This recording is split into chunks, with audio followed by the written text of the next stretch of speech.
This incredible pendant is known as the Drake Jewel because its first owner was none other than Sir Francis Drake, the famous Tudor sea captain and pirate.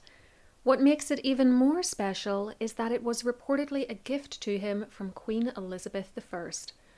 But what do we find if we start decoding the Drake Jewel? What is the meaning of the cameo of the black man and white woman on the front? And how should we interpret the images which can only be seen when the pendant is opened up? Stay tuned to find out and to hear the history of this beautiful piece of Tudor jewellery.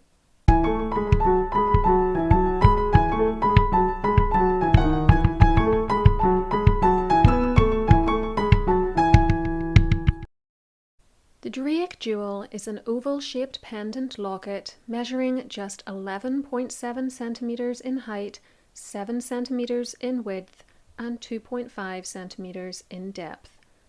On its front, we see a cameo depicting a black man in front of a white woman, an effect which has been achieved using the differently coloured layers of a sardonyx stone. The cameo is placed in an elaborate gold and enamel setting, encrusted with table-cut rubies and diamonds. At its base hangs a cluster of pearls, with a single large teardrop pearl at the very bottom. Even without knowing anything about jewellery or the cost of precious metals and stones, one can immediately tell that this is an incredibly expensive item. When the pendant's locket section, which is on its reverse side, is opened up, it reveals a watercolour miniature of Elizabeth I painted on vellum by this man, English artist Nicholas Hilliard. It is encircled by rubies and there is a picture of a phoenix on parchment underneath it. This is clearly an Elizabeth in the later part of her reign, for she is resplendent in a huge ruff and dripping in pearls, and it resembles another Hilliard portrait of her, which you can see here. An abbreviated Latin inscription around the rim of the Drake image says, Anno Domini 1575, Regni 20, meaning the year of our Lord 1575 and the 20th year of the Queen's reign. This would suggest that the pendant, or at least the portrait, was created in that year. However, the dates don't match up, for 1575 was not the 20th year of Elizabeth's reign. Taking 1558 as the first year, even though she only acceded in November, 1575 was the 18th year, and even if we say that most of the first year of her reign took place in 1559, and so count from there, that still places the 20th year in 1578. Further analysis has revealed, however, that the miniature was at some point poorly restored, and the original date actually said 1586, while the other number was variously 28 and 29. 1586 was the 29th year of her reign, so we're on more solid ground here.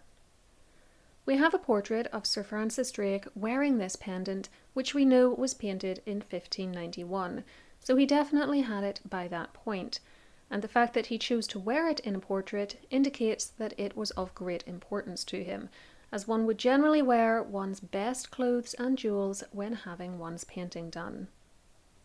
There is speculation, discussed on the website of the Victoria and Albert Museum, which now cares for the pendant, that the jewel, perhaps containing a miniature which had been made a couple of years earlier, was gifted to Francis by the Queen in 1588. This date is favoured because that was the year he assisted in defeating the Spanish Armada, but we have no contemporary Elizabethan paper trail to confirm this. Another theory put forward in a 1911 book looking at Drake's descendants and written by one of the family is that Elizabeth gave it to him along with a green silk scarf back in April 1581. In that case, the gifts would have been in recognition of the knighthood she bestowed on him at that point during a ceremony which took place on board his ship, the Golden Hind, after he returned from circumnavigating the globe. That book didn't provide any citation which would allow that story to be checked though, and it's possible that the author confused an earlier gift with a later one. Of course, it's also possible that the information on the museum's website saying it dates to later in the decade is wrong, and that the pendant was indeed gifted in 1581, with the miniature perhaps added later. We do have a second portrait of Drake by Italian artist Federico Zuccaro, which depicts Sir Francis wearing both the pendant and the scarf. That pairing might suggest that they were acquired or gifted together, but it still doesn't prove when that gift or acquisition occurred, or the circumstances surrounding it. So while we aren't sure of the jewel's exact age, internal evidence suggests a creation date in the later 1580s for the miniature at least. We know that Sir Francis had it in time for it to appear in a 1591 portrait of him, and he'd likely owned it for no more than a decade at that point. How, though, did it get from him to the V&A Museum in London? Before I reveal details of its provenance, if you're enjoying this content, please take a moment to give the video a thumbs up and subscribe to my channel with the notification bell switched on, so that YouTube gives you a little ding each time I upload. For more from History Calling, you can also find me on Patreon, where I share bonus material including early access to ad-free videos, mini podcasts, and blog posts. In addition, I have an Amazon storefront where I've gathered together some recommendations for history-themed books, TV shows, movies, and more. Both are linked in the description box below for you, as is my Instagram account. Sir Francis Drake died in January 1596. He had no children, and his will left nearly everything to his wife Elizabeth and his brother Thomas, though there were also some bequests to family servants, the poor, and his executors, and his debts were to be paid out of his estate. While Elizabeth presumably kept the jewel to begin with, as she had inherited, quote, all my furniture, goods, implements, and household stuff whatsoever standing and being within the doors of my mansion house of Buckland, she died in 1598, and the pendant evidently made its way to Thomas, for it shows up in his will of 1606 as, quote, the late Queen's Majesty's picture. Thomas left it to his own wife as long as she remained a widow, and from there it went to his son, Sir Francis Drake, 1st Baronet, so the nephew of the famous sailor. This man died intestate in 1637, and eventually his widow was prevailed upon to part with, quote, a great tablet or jewel with Queen Elizabeth's picture in it, which was lately belonging to Francis Drake, Knight, deceased. From there, it stayed with the male members of the family, going to the sailor's great-nephew, Sir Francis Drake, 2nd Baronet. In his will, he called it, quote, the great jewel that was given with the great gilt-covered cup by Queen Elizabeth to Sir Francis Drake, a predecessor. This is the earliest reference I've found which explicitly says that Elizabeth was the giver of the jewel, and I've also found this picture of 2 cups supposedly given by her as well.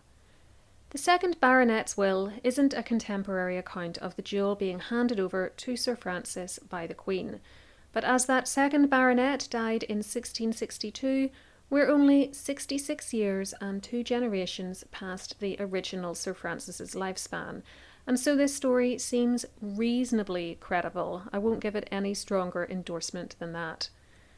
With the 2nd Baronet's death, the pendant went to his nephew, Sir Francis Drake, 3rd Baronet, who died in 1718.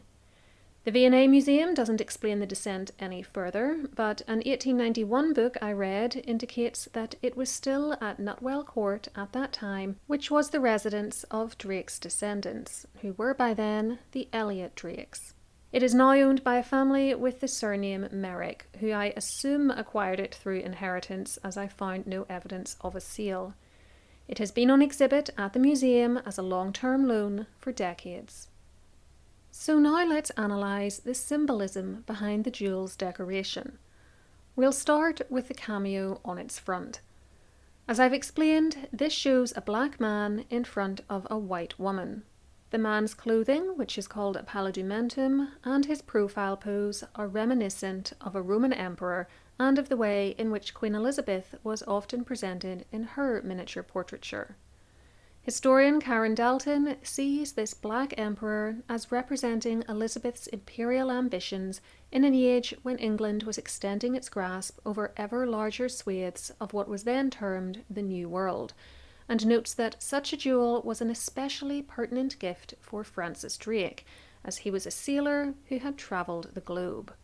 Dalton also argues that the man and woman in the cameo represent the mythological god Saturn, who ruled over a golden age, and, quote, the imperial virgin Astraea, who will restore Saturn's reign. They are therefore both facets of Elizabeth herself, as she ruled over England's golden age. The portrait of the Queen inside the jewel functions as a way to remind the wearer to whom they owe their love and allegiance, and to connect her further to the ideas of imperial rule and a golden age, which are displayed on the outer cameo. As for the phoenix, it was a mythological symbol of rebirth and chastity, which came to be seen by Christians as also representing Christ's rebirth and eternal life.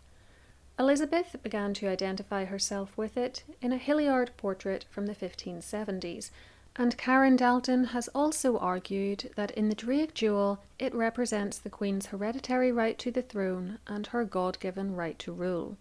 Its position in the pendant underneath Elizabeth's portrait is also significant, wrote Merrill Bailey in 2000, as it gives the jewel a performative aspect because when the object is closed, the rising phoenix is positioned upside down, obscuring the body of the Queen.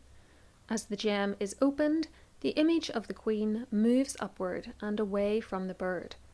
Fully extended, the lower ellipse positions the image of the bird below the portrait, in a manner which implies that Elizabeth herself is the phoenix at the top of its ascent.